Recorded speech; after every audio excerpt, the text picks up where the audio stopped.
우리 하나님 말씀 같이 보겠습니다. 오늘은 시편 132편 11절에서 18절까지 우리 한 절씩 교독하겠습니다. 여호와께서 다윗에게 성실히 맹세하셨으니 변치 아니하실지라. 이르시기를 내 몸의 소생을 내 위에 둘지라. 내 자손이 내 언약과 저희에게 교훈하는 내 증거를 지킬진대 저희 후손도 영원히 내 위에 앉으리라 하셨도다. 여호와께서 시온을 택하시고 자기 거처를 삼고자 하여 이르시기를 이는 나의 영혼이 쉴 곳이라. 내가 여기 거할 것은 이를 원하였음이로다. 내가 이 성의 식료품에 풍족히 복을 주고 양식으로 그 빈민을 만족해 하리로다. 내가 그 제사장들에게 구원으로 입히리니 그 성도들은 즐거움으로 외치리로다. 내가 거기서 다윗에게 뿔이 나게 할 것이라. 내가 내 기름 부음 받은 자를 위하여 등을 예비하였도다. 내가 저희 원수에게는 수치로 입히고 저에게는 면류관이 빛나게 하리라 하셨도다. 오늘 이 시편 132편은 앞부분에서 다윗이 하나님 앞에 이렇게 맹세를 합니다. 서원을 합니다. 이렇게 서원을 하는데 이렇게 서원을 해요. 2절 보세요. 그가 여호와께 맹세하여 야곱의 전능자에게 서원하기를 이렇게 말합니다. 그래서 하나님 앞에 이 다윗이 서원을 하는데 여기서 보면 그가 이렇게 1절에 보면 이렇게 개역 성경은 근심 중에 그렇게 서원을 하게 된다 그랬고, 개역 개정판에는 겸손한 가운데서 서원을 하게 된다 그랬습니다. 그런데 제가 보기에는 이 번역은 오히려 근심 가운데 이렇게 서원하는 것이 더 옳은 거예요. 그 서원이 뭐냐면 내가 하나님의 성전을 짓겠습니다. 그때까지는 성전이 지어질 때까지는 집에도 들어가지 아니하고 침대에도 눕지 아니하고 내가 편한 삶을 살지 아니하고 하나님 앞에 이 성전을 짓겠습니다 라고 서원을 하게 됩니다. 그런데 그게 왜 근심이냐 하면 이런 생각인 거예요. 제가 보기에는 뭐냐면 진짜 내가 이 성전을 지어도 되는가. 그러니까 지금 성출애굽을 하고 성막이 거의 500년 동안 400년 500년 동안 지나왔단 말이에요. 그런데 이제 그 성막을 이렇게 지어라라고 하신 것은 하나님이 직접 말씀하신 거잖아요. 하나님이 직접 이렇게 말씀을 하셨어요. 그런데 이제는 솔로몬이 하나님이 직접 명하신 것을 이제 뭐하고 폐하고 사람이 하나님을 향해서 내가 이렇게 짓겠습니다라고 하는 것은 이게 가능한가, 이게 맞는가 아닌가, 이러한 고민에 빠지게 되어지고, 그 다음에 또 그런 간절한 마음이 있어도 지금까지 500년 동안 있으면서 이런 고민을 했지 않았을까 싶어요. 다윗이 나보다가 믿음이 더 좋은 사람들 너무 많았는데, 사사시대에 사사들도 다 있었는데 그들도 안 했고, 그 다음에 하나님 앞에 전적으로 서 있던 제사장들, 이 사람들도 선지자들, 이 사람들도 지으라고 얘기하지 않았고 하나님이 새로 지으라고 얘기하지도 않으셨는데 내가 이것을 진짜 해도 될까? 그러면 더 나가가지고는 한 발자국 나가면 이런 생각이 들 거예요. 뭐냐면 이 땅뿐만 아니라 온 민족 가운데서도 아말렉도 그렇고 그 다음에 이집트도 그렇고 가나안 땅의 여러 부족들 나라들도 그렇고 그들에게는 전부 자기들이 섬기는 신이 있잖아요. 그 신이 있는데 그 신이 있다는 얘기는 신전이 있는 거예요. 그 신전이 있는데 그 신전들은 전부 사람이 지었단 말이에요. 그러니까 이 하나님의 성막을 없애고 성전을 짓는다라는 것은 오히려 또 영적으로 보면 격화시키는 것이 아닌가, 이런 고민을 다윗이 하지 않았을까 싶어요. 그렇기 때문에 그 큰 고민 가운데서 하나님 앞에 이렇게 서원을 하게 되어집니다. 그래서 내가 서원을 하면서 그래서 뭐냐면 집에 가지도 아니하고 침상에 눕지도 아니하고 내가 깊은 잠에 빠지지도 아니하고 내가 이 성전을 지켰습니다라고 고백을 하게 됩니다. 그리고 제사장들과 그래서 모든 백성들은 하나님 앞에 나와서 경배하라라고 그 서원을 하게 되는데 그 서원에 하나님은 엄청 기뻐하시죠. 그래서 사무엘서에 보면 하나님이 그를 위해 가지고 18가지의 축복을 약속해 주는데 그 축복의 약속을 하나님은 맹세하셨다라고 하는 거예요. 오늘 여기에 그 축복을 얘기하고 있습니다. 11절부터는 한번 보시기를 바랍니다. 여호와께서 다윗에게 성실히 맹세하셨으니 하나님이 다윗에게 맹세를 했다. 네가 나한테 그렇게 헌신하니까 나도 너에게 맹세한다. 하나님이 사무엘서의 나단 선지자를 통해서 하시는 말씀이 하나님이 이 다윗의 헌신에 놀래요. 쉽게 말하면 진짜 네가 나를 위하여 성전을 짓겠느냐 하면서 하나님이 놀래십니다. 그러면서 하는 얘기가 400년 동안 사사시대가 다 지나가고 12지파들 중에서 그 모든 사람들도 한 명도 누구도 내게 그렇게 서원을 하고 헌신을 한 사람이 아무도 없었고 내가 또 그들 중에서 이렇게 해라 저렇게 해라라고 말하지도 아니하였는데 다윗 네가 정말로 그렇게 하려고 하시면서 하나님이 이 나단 선지한테 말씀하시면서 하나님이 감동을 진짜 보통 받는 게 아니에요. 그래가지고 오늘 여기에 본 말씀에는 하나님이 맹세를 하셨다. 그러면서 축복을 해주시는데 정말로 뭐냐 하면 사무엘서에 보면 상상을 초월합니다. 그래서 비교를 합니다. 축복을 해주시면서 비교를 하는데 사울과 함께 비교를 해줍니다. 그러면서 비록 너와 내 후손들이 죄를 지어도 내가 그들을 영원히 버리지 아니하고 그냥 사람이 해초리로 야단치듯이 내가 그 정도 할 것이고 그 다음에 너 후손들의 위를 계속해서 해줄 것이고 이 사울처럼 내가 너 그 집안과 그 자식들 다 버리지 아니하리라 하면서 죄를 지어도 용서해 주시겠다고 하나님이 맹세를 하고 약속을 해줍니다. 이제 그 핵심 내용을 오늘 그냥 간단하게 이렇게 얘기합니다. 그래서 이렇게 말씀하고 있습니다. 11절에 보면 다윗에게 성실히 맹세하셨으니 변치 아니하실지라 이르시기를 내 몸의 소생을 내 위에 둘지라 네 몸의 소생들 후손들이 너를 대신해서 계속해서 왕위를 유지하리라. 사울은 그러지 못했잖아요. 그렇죠? 사울은 하나도 물려주지 못했습니다. 요나단한테도 물려주지 못하고 왕으로 있다가 그냥 왕으로 죽어버렸죠. 그래서 후손들에게는 그렇게 물려주겠다 하십니다. 내 자손이 내 언약과 저희에게 교훈하는 내 증거를 지킬진대 저희 후손도 영원히 위에 앉았으리라 하셨도다. 그래서 뭐냐면 왕위가 대를 이어서 영원하게 해주겠다. 그래서 이 내용 안에서는 바로 뭐냐 하면 하나님께서 다윗이 이 헌신을 했을 때 그 후손을 통하여 다윗의 후손을 통하여 영원한 왕위. 그러면 영원한 왕이라는 것은 뭐냐 하면 나라는 없어져야 되잖아요. 그렇죠? 이 세상도 심판을 받아야 되잖아요. 그런데 영원이라는 단어를 쓸 수가 없잖아요. 그렇죠?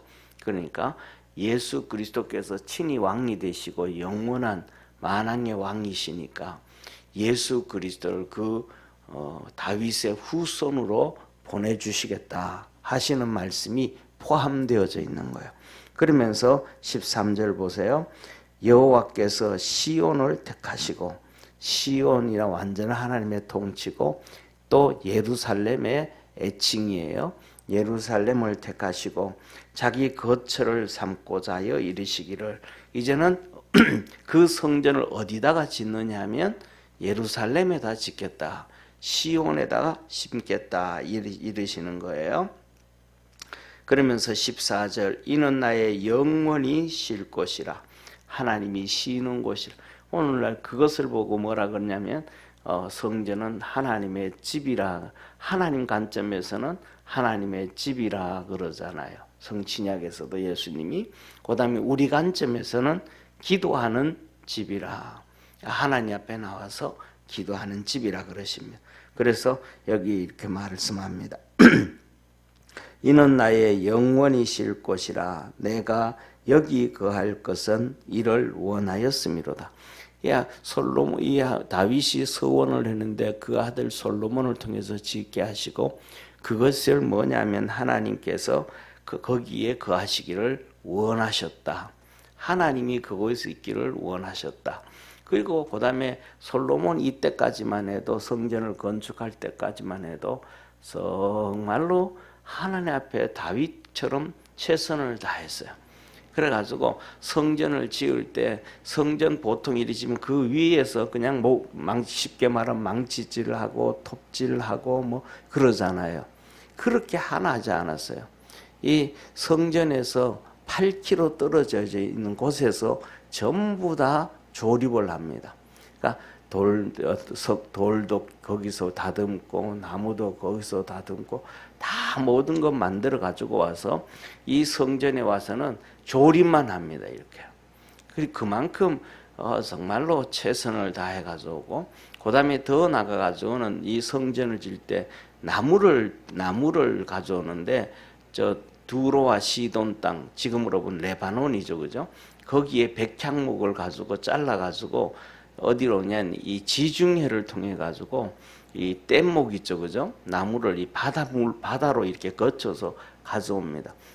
지금 우리나라 그런 얘기, 저쪽에 팔만대장경 얘기하잖아요. 그 팔만대장경을 만들 때 동해에다가 그 나무를 이 바닷속 밑에다가 7년 동안 잠겨져 놔뒀다가 끄집어내 가지고 그걸로 이제 팔만대장경을 만들었잖아요. 그러니까 그 수백 년이 지나도 나무가 뭐가 하냐면 뒤틀리지도 아니하고 갈라지지도 아니하고 벌레가 먹지도 아니하고 그랬단 말이에요. 그런 것처럼 솔로몬도 똑같이 그 나무를 육지로 가져오면 쉬울 텐데 그게 아니고 뗏목을 만들어 가지고 바다로 이렇게 와 가지고 말려 가지고, 그러니까 뒤틀리지도 아니하고 정말로 뭐냐면 최선을 다해서 전부 수입품들로 해가지고 그렇게 만들었단 말이에요. 그러니까 하나님이 그렇게 그 정성을 들인 그곳에 하나님이 내가 여기 있기를 원한다. 하나님이 거하시기를 원한다. 그래서 그 낙헌식을 할 때, 봉헌식을 할 때에 하나님께서 친히 임하셨는데, 임하실 때 뭐냐면 우리가 예배를 드리면 대표 기도를 하잖아요. 그렇게 낙헌식을 할 때 솔로몬이 대표 기도를 합니다. 이 솔로몬이 왕이 대표 기도를 하는데 가장 크게 내용이 정말로 그 대표 기도는 길이가 너무 길어요. 내용이 너무 많아요. 그런데 그 핵심적인 내용은 뭐냐 하면 하나님 용서하시고 축복하옵소서입니다. 그러니까 이스라엘 백성들이 성전에 와서 기도하면 하나님은 들으시고 응답하시고 축복해 주시고, 사람은 분명히 뭐 하게 되어 있어요? 타락하고 죄짓게 되어 있잖아요. 에덴 동산에서도 아담과 하와가 이 죄도 모르는 사람들도 죄짓고 타락했는데 우리가 죄 안 짓고 타락하지 않을 수는 없잖아요. 이스라엘 백성들도 타락하고 죄지을 수밖에 없고 왕들도 타락하고 죄지을 수밖에 없는데, 그들이 죄짓고 타락해도 하나님 전에 와서 회개하고 하나님 앞에 돌이키면 하나님은 그들의 죄를 사하시고 축복해 주옵소서. 그리고 그들이 죄를 짓고도 몰라가지고 첫 번째로는 경제적으로 어려움을 당할 때 그들이 하나님의 전에 와서 회개하고 부르짖으면 하나님은 하늘에서 응답하셔서 죄를 사하시고 비를 내리시고 경제적인 어려움들을 벗어나게 해주옵소서. 그 다음에 그래도 그 경제적인 어려움을 줘도 깨닫지를 못해가지고 전쟁이 나면, 또 전쟁 중에서도 회개하면 하나님 용서하시고 돌이켜 주옵시고 응답해 주옵소서, 이렇게 합니다. 그런데 이제 우리가 잘 아는 것처럼 그렇게 기도했던 것처럼 영화에서 보면 솔로몬과 시바의 왕 나오죠, 그죠? 이 솔로몬과 시바 여왕에서 그 영화를 보면 그 내용이 그대로 나옵니다. 이 시바 여왕이 올 때 이렇게 쭉 대신들을 이끌고 선물을 가지고 오는데 보면 양쪽에 이스라엘 땅이 정말로 풍요로운 비옥한 땅이에요. 농사를 짓는데 막 정말로 막 너무너무 좋은 땅을 영화로 보여줘요. 그리고 시바 여왕하고 이렇게 하고 하는데 그러다가 이제 이 솔로몬이 전쟁터에 나갑니다. 이 전쟁터에 가는데 완전 폐허야. 나무들도 다 불타고 전쟁터가 막 황폐해지게 됩니다. 근데 거기서 솔로몬이 하나님 앞에 회개하고 기도하죠. 그 하나님 건져주는 모습이 이 솔로몬과 시바 여왕의 영화에 나오거든요. 그거하고 똑같은 거예요. 그래서 전쟁이 나고 그러면 하나님 그때서 깨닫고 회개하고 하나님 앞에 돌아오면 전쟁에서 회복되어지게 해주시고 또 이루어지게 해주옵소서. 또 후손들 중에서 그것도 몰라가지고 포로로 끌려가잖아요. 포로로 끌려간 곳에서 또 그 다음에 또 포로가 아니라도 경제적인 어려움, 뭐 수많은 사람들 어려움이 있잖아요. 그럼 성전에 못 올 수도 있잖아요. 너무 거리가 멀어서. 그럴 때는 있는 곳에서 하나님의 성전을 바라보고 회개하고 통회하면 하나님은 들으시고 응답하여 주시고 포로로 끌려간 자들도 본토로 곧토로 돌아오게 해 주옵시고 하나님 은혜 주시옵소서 하고 기도합니다. 그렇게 기도한 것이 그 말씀대로 뭐냐 하면 다니엘이 매일마다 하루에 3번씩 예루살렘을 향하여 문을 열어놓고 기도하는 거예요. 그냥 다니엘이 그냥 예루살렘을 향하여 문을 연 게 아니고 솔로몬이 기도한 것을 하나님이 응답하셨을 때 그것대로 성경대로 말씀대로 기도했던 사람이 다니엘이에요. 그래가지고 이 기도가 끝나고 뭐냐면 이제 기도가 바깥에서 이렇게 제단 위에다가 소를 잡아가지고 이 번제단 위에 올려놨잖아요. 번제단 위에 올려놓고 이제 기도가 끝나고 난 다음에는 제사장이 이제 성전 승인에 들어가가지고 그 향로 있잖아요. 거기에 불씨를 담아가지고 나와가지고 이제 제단에서 그 번제를 태워야 되는 거예요. 그런데 기도가 끝나자마자 제사장이 그 향로에 불을 붙여 나오기도 전에 하나님께서 하늘에서 불을 내려가지고 그 번제단을 다 태웁니다. 하나님이 응답을 하시고 그리고 그 다음에는 이 지성소에서 하나님의 법궤 있는 데서부터 시작해서 하나님의 영광의 구름이 온 이 땅을 다 적십니다. 그러니까 거기에 있던 같이 번제를 드리던 이 성전들에 있던 이스라엘 백성들 그 다음에 제사장들 이들이 하나님의 그 영광에 그냥 주저앉아 버립니다. 그래가지고 전부 성경에 보면 박석한 땅에 무릎을 꿇고 엎드립니다. 그러니까 요새로 말하면 바닥에다가 대리석을 쫙 깔아놓은 거예요. 그리고 그 앞에 하나님의 영광 때문에 무릎을 꿇고 엎드립니다.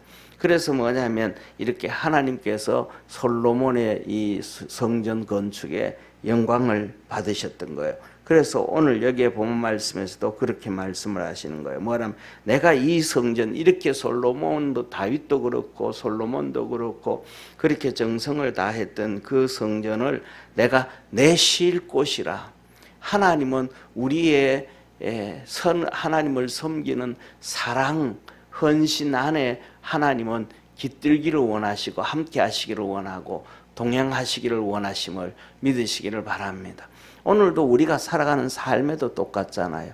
때에 따라서는 뭐나 그럴까 이렇게 부모와 자식들이 이렇게 살아가는데 가족이 살아가는데 부모가 자식들을 위해서 다 희생하고 헌신하잖아요. 그런데 자식들이 그 부모를 향한 조그마한 사랑이 있으면 그 사랑에 부모가 되게 좋아하고 기뻐하잖아요. 그러니까 똑같은 거예요. 우리가 하나님을 향한 사랑과 헌신을 하나님은 그렇게 기뻐해서 그 하늘 보좌를 놔두고 내가 여기서 내가 쉴 곳이라 하나님이 그렇게 말씀을 하시는 거예요. 그러면서 보세요. 내가 여기 거할 것은 이를 원하였습니다. 내가 여기 이렇게 원했다. 더 나가서 이런 거와 똑같은 거죠. 자식 집은 좀 초라하고 쪼만한데 내 집은 넓고 좋은 집에 있는데 자식들이 그러니까 막 이렇게 챙겨준단 말이야. 그러니까 내가 더 넓은 내 집보다가도 좁은 애들 집에서 잠깐 갔다 온 게 낫다. 이런 마음과 같은 것이 하나님의 마음이었다라는 거예요. 그러면서 이어서 하나님은 이들을 축복을 약속을 해줍니다. 한번 보시기를 바랍니다. 15절 내가 이 성의 식료품을 풍족히 복을 주고 양식으로 그 빈민을 풍족해 하리라. 하나님께서 이렇게 지금 가난한 백성들, 어려움 당하는 백성인데 내가 이제는 풍족하게 내가 축복을 해주리라 그러십니다. 16절 내가 그 제사장들에게 구원으로 입히리니 그 성도들은 즐거움으로 외치리로다. 이들이 이제 백성들이 성전에 와서 하나님 앞에 나올 때에 그 제사장들에게 축복해줘서 그 제사장들을 통해서 하나님께 나오는 백성들을 축복하시겠다. 이 얘기예요. 이게 우리가 잘 아는 민수기 5장에처럼 하나님께서 모세를 통해서 아론에게 말씀하잖아요. 하나님 앞에 나오면 예배를 드리러 번제를 드리러 화목제를 드리러 하나님 앞에 나오면 하나님은 너희에게 복 주시기를 원하고 은혜 베푸시기를 원하고 하나님은 지키시기를 원하고 하나님 너에게 평강 주시기를 원한다고 제사장들이 아론과 그 아들들이 선언을 해라. 그러면 내가 그들에게 그렇게 복을 주리라 그러셨거든요. 여기서도 똑같이 말씀하는 거예요. 제사장들에게 내가 축복해서 그들을 통해서 백성들에게 복을 주겠다 하신 거예요. 그 다음에 17절 보세요. 내가 거기서 다윗에게 뿔이 나게 할 것이라. 내가 내 기름 부은 자를 위하여 등을 예비하였도다. 이제 등이 뭐냐면 다윗을 통해 가지고 다윗이 뭔 등이 뭐예요? 길을 밝히는 거잖아요. 그죠? 다윗을 통해 가지고 이제는 예수 그리스도가 이 땅에 오실 것을 분명히 시편에서 말씀을 해주고 마지막 18절에는 내가 저의 원수에게는 수치를 입히고 저에게는 면류관으로 빛나게 하리라 하셨도다 하면서 이 다윗이 정말로 내가 이렇게 하나님 앞에 이걸 드려도 될까? 이렇게 헌신해도 될까? 성전을 지어도 될까? 했던 권심 가운데 서원을 했는데 그것이 하나님 앞에 큰 축복이 되어졌다. 그리고 그 다윗이 뭐냐면 그 성전을 고백할 때에 한 가지였다 이 말이에요. 뭐냐면 그 마음속에 감사가 있었다. 그 감사가 무슨 감사냐면 예루살렘은 이렇게 언덕이거든요. 이렇게 비스듬한 언덕이에요. 다윗이 있는 궁궐은 위에 있고 하나님의 성전은 저 밑에 있는 거예요. 성막은 밑에 있는 거예요. 그러니까 자기가 위에서 이렇게 내려다보는 거예요. 그러니까 하나님의 성전이 언덕이니까 보이잖아요. 그때 고백을 해요. 하나님이 진짜 내게 복을 주셨다. 진짜 하나님 내게 축복해 주셔서 나는 이 백향목 궁리에 사는데 하나님은 여전히 천막에 텐트에 사시는구나. 그래서 고개를 돌려보니까 모든 신들은 전부 정말 세상 말로 하면 번쩍번쩍 대는 그런 좋은 집인데 하나님은 여전히 광야에서 다니던 천막으로 있으니까 내가 저걸 바꿔야 되겠다라고 생각을 한 거예요. 뭐냐면 내가 그냥 하나님 성전을 짓겠다라는 마음이 아니고 그 속에는 무슨 마음이 있었더라? 감사의 마음. 하나님이 나를 이렇게 축복해 주셨다 하는 감사의 마음. 그래서 뭐냐면 감사로 하나님께 나가는 자, 감사로 찬양을 하는 자, 감사로 예배를 드리는 자를 하나님은 기쁘게 받으셨더라. 우리 믿음의 성도들의 삶 속에도 하나님을 향한 감사가 항상 있기를 축원합니다. 기도하겠습니다. 전능하신 하나님 아버지, 믿음 안에서 늘 승리하게 하시고 다윗이 감사함으로 하나님께 영광을 돌리는데 그러면서도 그가 근심했습니다. 이건 내가 해도 되는 건가 맞는 건가 고민을 했습니다. 하나님은 크게 기뻐하셨고 또 그에게 나중에 큰 은혜를 주셔서 성전은 하나님께서 이렇게 지어라 하시면서 그에게 가르쳐 주셔서 솔로몬이 설계를 솔로몬 성전을 하나님께서 보여준 대로 그렇게 설계도를 만들어 놨습니다. 그리고 다윗이 솔로몬에게 왕위를 물려주면서 이 성전 설계도를 넘겨주면서 이렇게 지으라 하고 합니다. 솔로몬이 그대로 또 성전을 지어서 아버지도 그렇고 아들도 그렇고 하나님을 기쁘게 했습니다. 우리 믿음의 성도들 삶 속에도 감사함으로 하나님 앞에 나와서 하나님을 기쁘게 할 수 있는 우리 축복의 성도들 되게 도와주옵시고 새벽마다 하나님 앞에 간구하고 부르짖을 때에 하나님 들어 응답하시고 축복해 주옵소서. 구원의 은혜로 충만케 하여 주시기를 원하옵고 오늘도 우리 모든 성도들을 축복하옵소서. 구원하신 예수님의 이름으로 기도드립니다. 아멘. 하늘에 계신 우리 아버지여, 이름이 거룩히 여김을 받으시오며 나라에 임하옵시며 뜻이 하늘에서 이룬 것 같이 땅에서도 이루어지리다. 오늘날 우리에게 일용할 양식을 주옵시고 우리가 우리에게 죄 지은 자를 사하여 준 것 같이 우리 죄를 사하여 주옵시고 우리를 시험에 들게 하지 마옵시고 다만 악에서 구하옵소서. 대개 나라와 권세와 영광이 아버지께 영원히 있사옵나이다. 아멘.